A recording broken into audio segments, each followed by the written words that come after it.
তুমি কেমন করে পাত্র জোগাড় করবে বর্দা? কিন্তু তাই নাকি কি আমার পূর্ণিমার বিয়ে হবে না? সারা জীবন লগ্ন ভস্ত হয়ে চোখের জল ফেলবে। আপনি তো আমাদের অনেক উপকার করে যাচ্ছেন। নিজের জীবন বিপন্ন করো, আমার বোনের প্রাণ বাঁচিয়েছে। আর একটা উপকার করে গেছে আমার বোনের আত্মসম্মানটুকু আপনি রক্ষা করুন তারা, আপনি রক্ষা আমি আইনের রক্ষক, তাই আইনের সম্মান রাখতে আমি প্রাণ দিতেও প্রস্তুত। কিন্তু এই ভদ্র মহিলার সামাজিক সম্মান রক্ষা করার মতো কোনো আইন তো আমার জানা নেই। আইন দিয়ে সবসময় সব কিছু সমাধান হয় না। আমরা বলছিলাম আপনার যদি কোনো সুপাত্র সন্তান থাকে, সেই যোগ্য অযোগ্য যাই হোক না কেন ওর হাতে তুলে দিয়ে আমাদের ভোটকে লগ্নবতার হাত থেকে বাঁচাও। আপনি কি বলছেন? যোগ্য অযোগ্য যে কোনো পাত্র এছাড়া কোনো উপায় তো নেই স্যার। যোগ্য অযোগ্য ভালো মন্দ যাচাই করার মতো সময় এখন নেই। আমি ওদের বড় ভাই হয়ে আমি আপনার কাছে অনুরোধ করতে চাই, জলটা নেই একটা পাত্র সন্ধান দেন। সে যা চাইবে আমি তাই দেব। ওজন হলে আমার এই সব কিছু বিক্রি করে এমন পণ দেওয়া এবং পণ নেওয়া দুটোই অপরাধ। যে অপরাধ করে একটা মেয়ে নতুন করে বাঁচার পর থেকে সেই অপরাধের করলে কি কোনো অন্যায় হবে সে? আইন কখনো সত্যি তর্কে দাঁত ধরে না ম্যাডাম। আই এম সরি, এই মুহূর্তে আমার কোনো পরিচিত পাত্রের কথা মনে পড়ছে না। আপনারা সন্ধান করুন, আমি আপনাদের যথাসাধ্য হেল্প করব। কিছু যদি মনে না করেন স্যার, আমি আপনাকে একটা কথা জিজ্ঞাসা করবো। বলুন কি কথা? আপনি কি বিবাহিত? না, কিন্তু কেন? একটিবার আমার বোনের দিকে ভালো করে চেয়ে দেখুন স্যার। আপনার কাছে দাঁড়াবার মতো চোখ ওর না থাকলেও আপনার পায়ের তলায় থাকার মতো ওর চোখকে দেখছে। আপনি কি বলছেন? দাদা ছি, দাদা ছি, তুমি কি পাগল হয়ে গেলে দাদা? তুমি পাগল হয়ে চাঁদে হাত বাড়াতে চাইছো? তুমি রাতের সঙ্গে দিনকে তুমি মিলাতে চাইছো দাদা?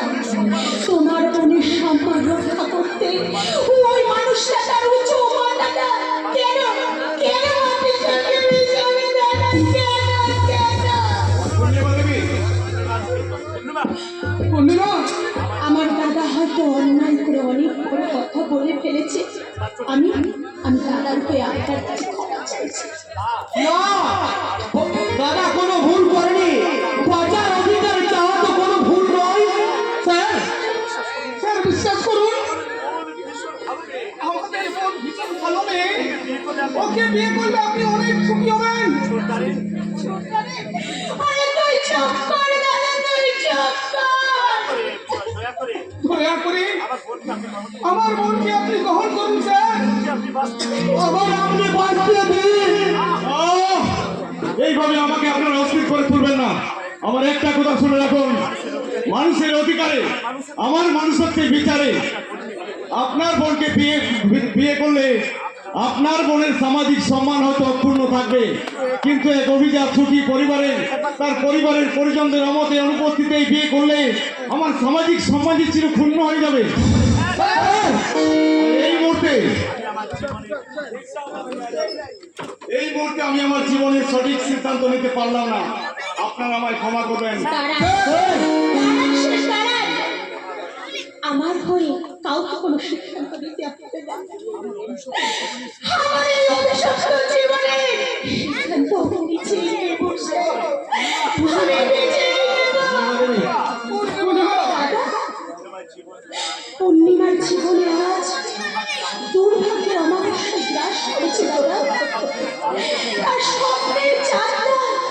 স্বপ্ন দুঃস্বপ্নই হয়ে গেছে। তাই তো এই অভিশপ্ত জীবনটাকে শেষ করতে আমি আজ আমার দিতে চললাম দাদা।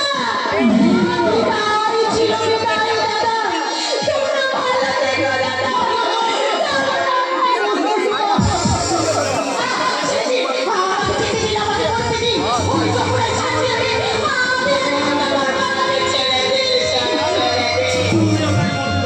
কোন অধিকারে আপনি আমাকে আটকাতে চাইছেন বলুন, আমাকে মরতে দিন স্যার, আমাকে মরতে দিন।